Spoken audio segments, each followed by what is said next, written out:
worshiper, lover of leaving. Ours is no caravan of despair. Come, yet again come.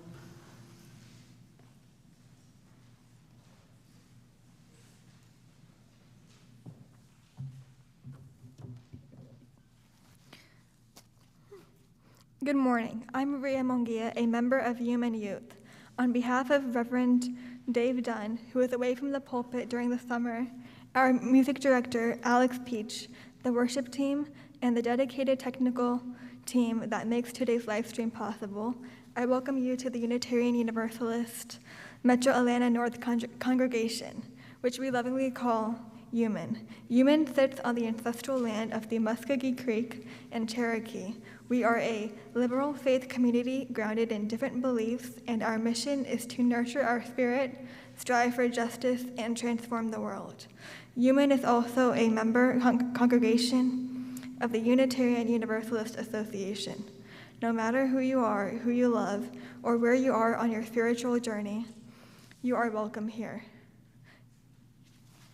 Is anyone visiting for the first time and feel comfortable introducing yourself so we can worship as friends? Are there any first-time visitors on my left?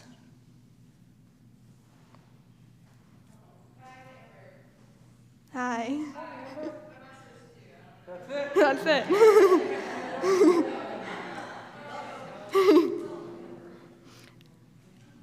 Any on my right? Hi. Hi. Welcome.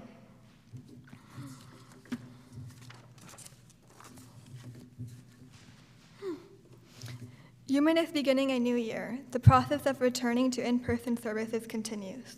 While some are choosing to watch live stream services, due to the pandemic, some of our ministry teams are no longer functioning. Which teams do we need to revive? Should we revive them all, or are there needs that we are not meeting? Please bring your voice to the program retreat on Saturday, August 13th from noon to 3 o'clock. We will begin with a potluck lunch and move on to discussions about what are our priorities, how will we meet them, and who in the congregation might be able to help meet those priorities. For more information, contact the program chair, Shelley Negrani. I'll be reading a poem by William Wordsworth from the Romantic period. The world is too much with us, late and soon, getting and spending, we lay waste our powers. Little we see in nature that is ours. We have given our hearts away, a sordid boon, this sea that bears her bosom to the moon. The winds that will be howling at all hours, and are up gathered now like sleeping flowers. For this, for everything, we are out of tune. It moves us not. Great God, I'd rather be a pagan, suckled in a creed outworn, so my eyes stand on this pleasantly, have glimpses that would make me less forlorn. Have sight of Proteus rising from the seas, or hear old Triton blow his wreathed horn. For the gift of this day, and for our community of spiritual nurture and compassion, we give thanks. We light this chalice as a symbol of our faith. May our many sparks meet and merge in communion of heart and soul.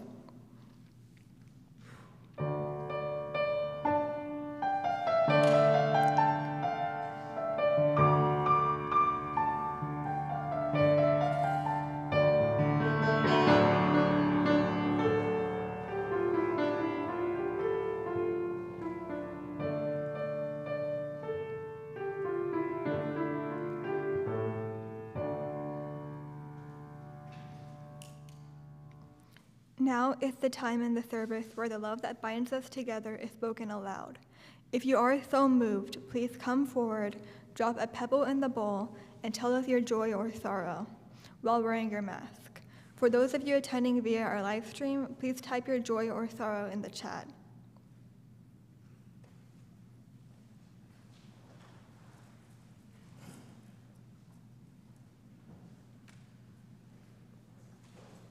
I'm Randy Blosh. I have two. The first one is a concern not a sorrow, but a concern. Jill Brooks, who is going to be playing with us today, hurt her back, and so she can't sit and hold the guitar, but the good news is you'll still get to hear her music during the offering. And the second is an absolute joy because the same person, Jill, will have a birthday on Tuesday.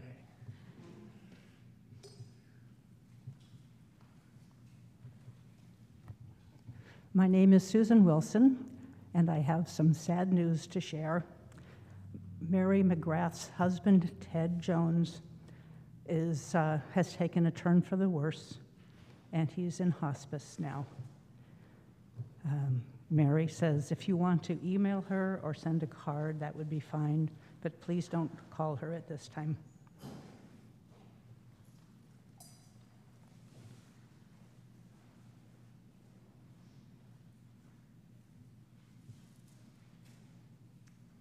I'm Karen Labraco, a former member of this congregation. My brother Don was taken ill while vacationing in Peru, and they hope to get him back home tomorrow. But if you could just hold him in your thoughts.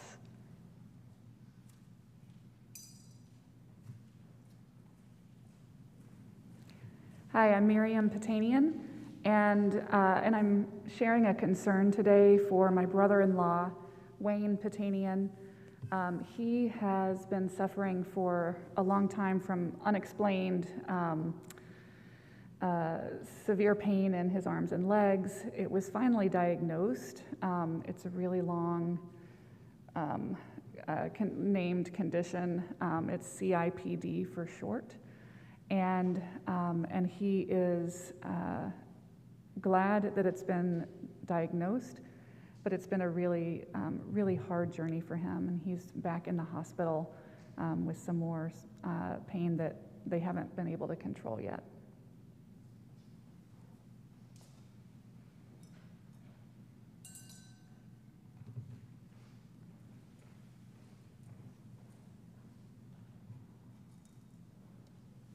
Hi, I'm Alex Peach, he, him, his.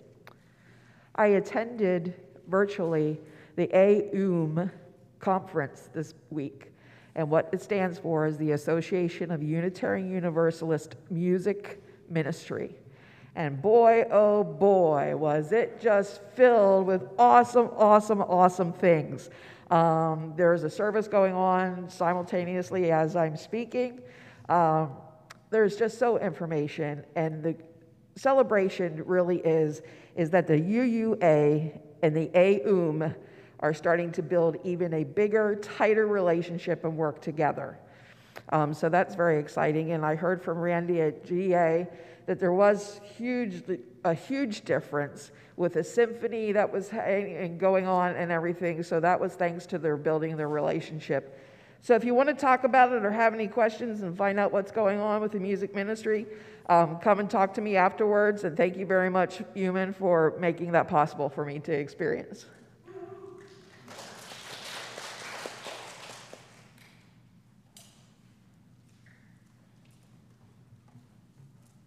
I'm picking a really pretty, this looks like water to me, pebble, and this is for a great joy of spending a week with 25 other UUMANites at Susie this week in the mountains. For those that didn't get the message, we hope that you will come see myself or Miriam or one of the many's, they're probably still on their way back, from Susie to talk more about it. But we hope that we have more next year to join us for summer fun in the mountains. It's really a great time, so thank you.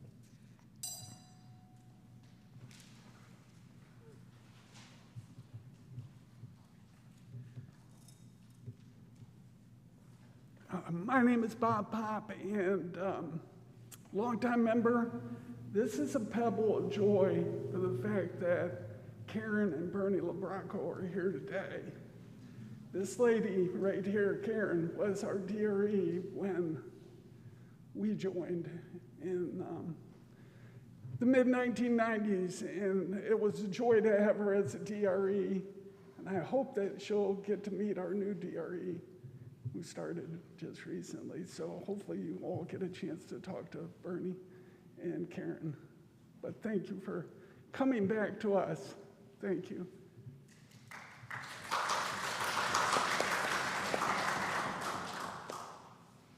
This final pebble represents all those. Oh. Still too tender to escape the folds of our hearts. Let us keep one another in our thoughts for the coming week.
Mister, he said with a sawdusty sneeze, I am the Lorax. I speak for the trees. I speak for the trees have no tongues.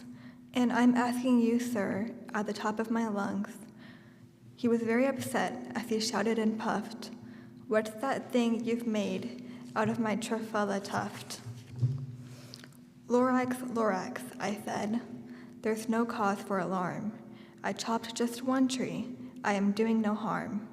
I'm being quite useful. This thing is a need. It needs a fine something that all people need. It's a shirt, it's a sock, it's a glove, it's a hat. But it has other uses. Yes, far beyond that. You can use it for carpets, for pillows, for sheets, or curtains or covers for bicycle seats. The Lorax said, Sir, you are crazy with greed. There is no one on earth who would buy that fool's need. But the very next minute, I proved he was wrong.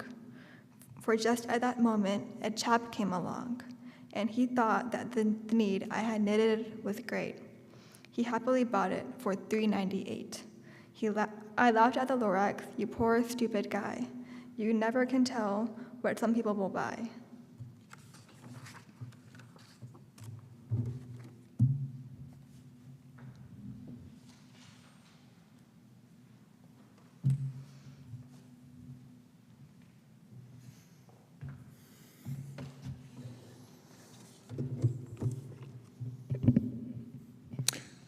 I'm going to start this morning by telling you a little secret about myself, one that I know many of you will not believe, but I think it's important in light of my topic.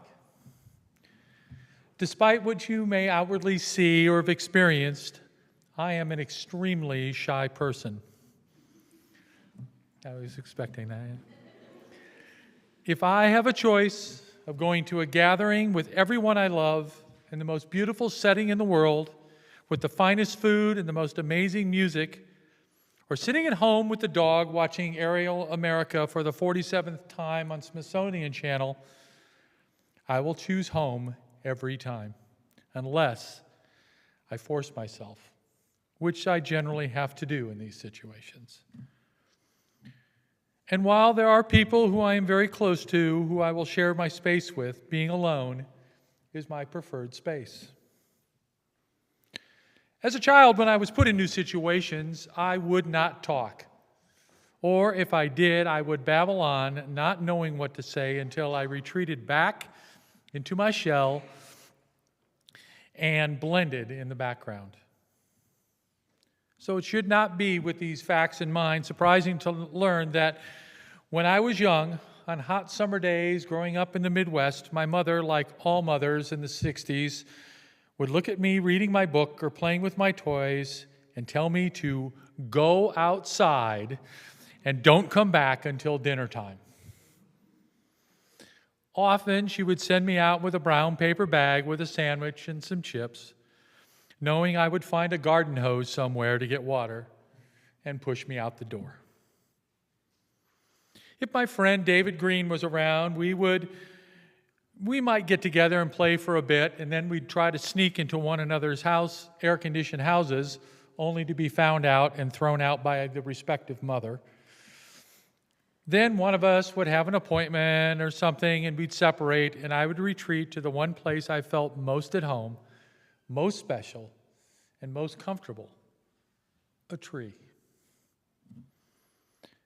Whether it was the maple tree behind the garage at my house or the hackberry tree at the dead end of my street, or less often one of the big spruce trees in the traffic island in the next neighborhood over, I would climb that tree.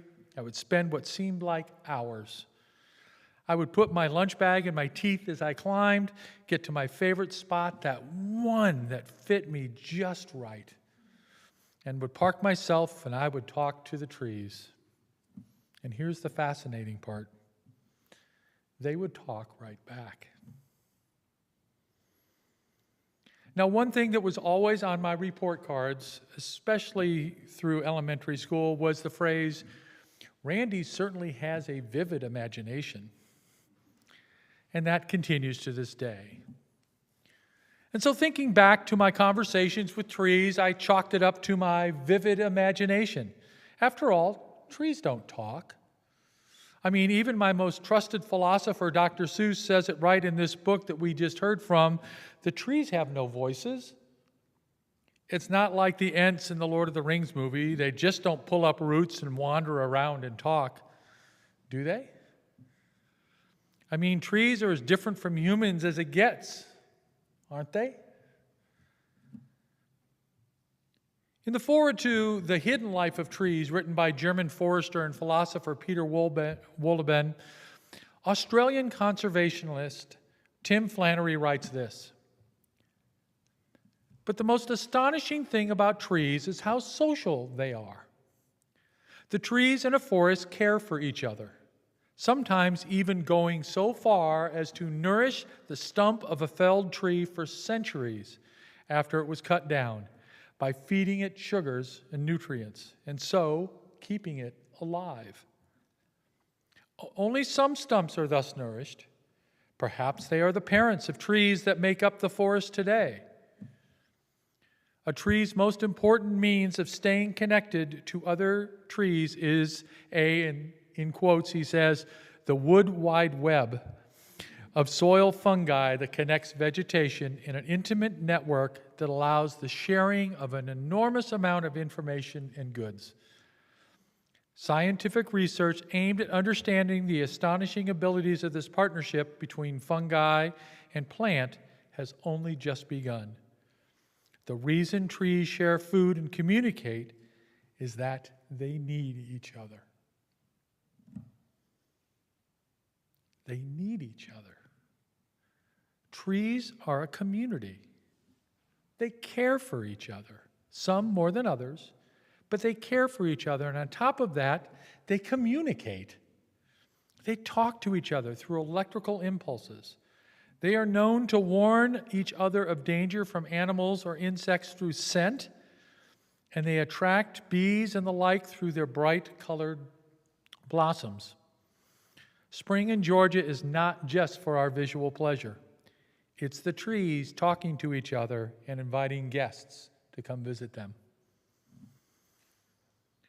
But that is just nature, right? I mean, okay, trees communicate and share and help each other and even keep stumps alive for centuries after they've been cut down. But surely they can't talk to me. I mean, they don't actually talk, right? Further into his book, Wohlleben provides some insight into that as well. He cites research done by Dr. Monica Gagliano from the University of Western Australia, who, along with her colleagues, went into the forest and listened and found that there was a sound coming from the root systems of trees, specifically at a frequency of 220 hertz. Can you tell I'm totally geeking out on this stuff? Anyway, they found in the lab that when they mimicked this 220 hertz crackling sound observed in the forest, seedlings in the lab oriented their roots to that direction. They wanted to move toward the sound, towards their community. The research is still in its beginning stages, but trees do also communicate by sound. That's pretty awesome. And scientific research has proved that trees and forests are known to put out specific pheromones that calm human beings. They've captured it, they've measured it, it exists. Despite what other people might say, this is science. When humans walk into the forest, the pheromone interacts with the humans and the trees calm them. The trees relax you, and the trees help to quiet our busy minds. Is it any wonder, looking out this window,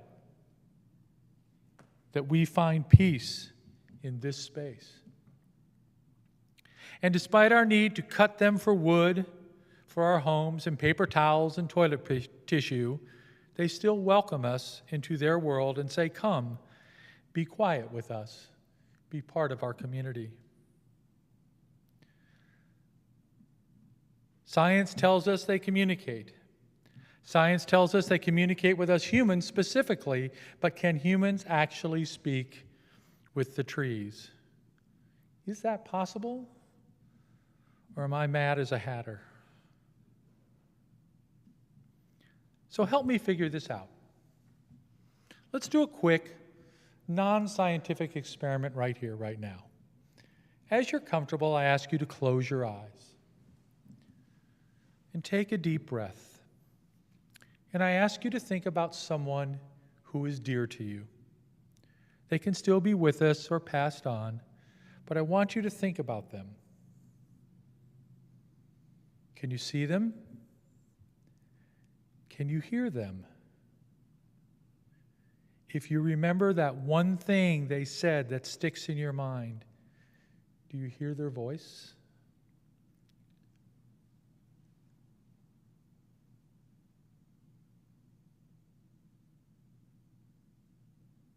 You may open your eyes. For me, it's my maternal grandmother, a woman who stood barely 5 feet tall, and one day when we were walking in the woods, and I was acting out as teenagers will do, and commented on her diminutive height. She lovingly but firmly grabbed my shirt like this and said, "Listen here, mister, you may be taller than me, but you'll never be bigger than your grandma." I hear it. I have, as you see, a reaction to it still today. It's if she's right here telling me that. And that happened 50 years ago. So when I tell you trees talked back to me as a child, the trees talked back. It wasn't some hum at 220 hertz. It was a voice, clear as anything, telling me things, conversing and talking with me. So what was it? Was it actually the trees? Was it the voice of the divine? Was it my ancestors speaking to me when I found that still, quiet place? Was it my vivid imagination? Or, as I grew older, I feared more than anything, was I just hearing voices? And was I crazy? So I stopped listening. I did my best to drown out those conversations. I did it with distractions, television, music, and for me, alcohol. But no matter how hard I tried, they were still always there. Maybe not right up front, but they were there. And I never, and I mean never, told anyone that I talked with the trees. That is until recently. You see, on my spiritual journey towards ordination, I've found myself needing to talk with them again. And I went out on a limb way out on a limb, like a little tiny twig at the end. Pun intended, by the way. And I stood in front of someone who was very dear to me, Jill Brooks, and I told her I talked to the trees.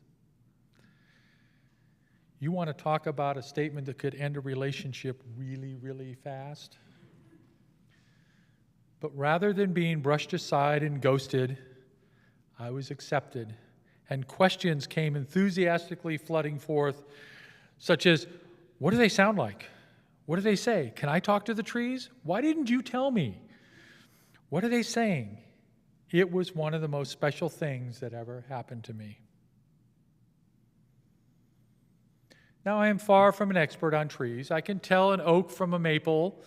Did you know that maple leaves turn upside down when it's about to rain? We always knew that when we were a kid. We'd be out playing. If the maple leaves turned upside down, we knew it was time to go inside. But I digress. And I'll tell you, if you want a real nature experience, and if it comes up this fall in the goods and services auction, take a walk with Bruce Langston in the woods. You will learn more in a day in the woods with him than you can in a semester of classes at school. There is so much to learn about the woods, so much we can gain. So why then is it important that I tell you my secret today? I tell you because I believe in my heart of hearts that we have to start to listen. We have so much to learn from the trees. Trees can actually teach us how to care for each other. They have kept that stump alive for centuries in a German forest because it was important to them. They are a perfect example of that interconnected web that we espouse in our own principle. They communicate with and listen to each other and their needs and their wants, and they have developed a way to tell other species, I need you. I cannot survive without you. They are showing and telling us that today. Maybe the conversations I have with the trees are my way of conversing with the divine, and maybe it is my ancestors, and maybe it's just my vivid imagination. And maybe I'm a little crazy. But here's what I know for sure. Here's what they have said to me.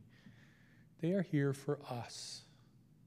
They relish in our time together, those quiet times with their human brothers and sisters. Just being together matters to them. We matter to them. And while they're probably not very happy about the fact that we've mowed down hundreds and hundreds of acres of their kinfolk just today, they still welcome us, want us, desire us to be with them, be part of their community. So I encourage you, go into the trees and listen. You will hear their song accompanied by the birds singing in the limbs. You can see and hear the wind dancing in their branches and hear those crackles in the forest floor. And maybe even a hum at 220 hertz, who knows? Sit on the ground and lean against the strong trunk. Or if you have the notion, climb up and sit within its waiting arms. And take a minute and talk to the trees. They are listening. And don't be surprised if they start talking back to you. May it be so. Amen.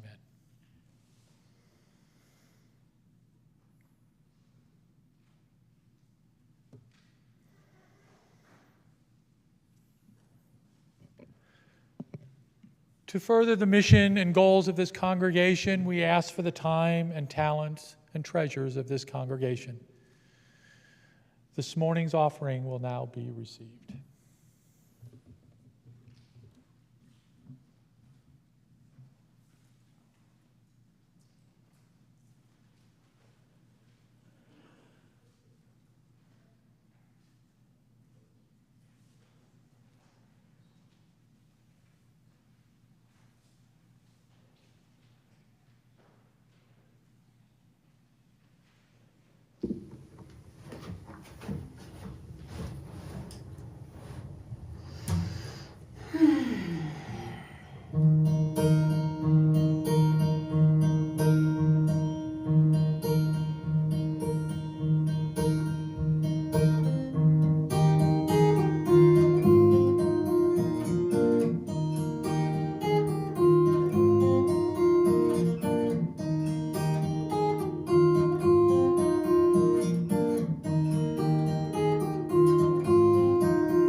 For the work of this church, which is weaving a tapestry of love with our lives, we give thanks for this offering, and may we use it judiciously toward the mission and goals of this congregation.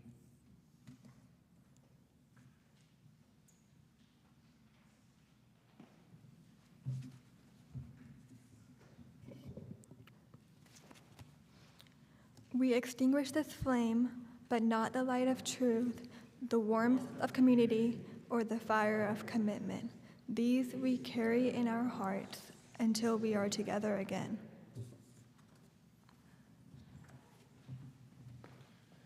Come, come, whoever you are, wanderer, worshiper, lover of leaving. Ours is no caravan of despair. Come yet again, come. The trees are calling us. May we find peace with them, with each other, and with the world. Walk out into the woods now. Go now. Go now in peace, and may the love of God surround you everywhere you may go.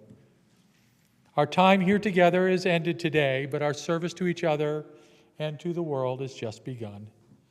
Enjoy your day and your week.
Thank you, Rosie.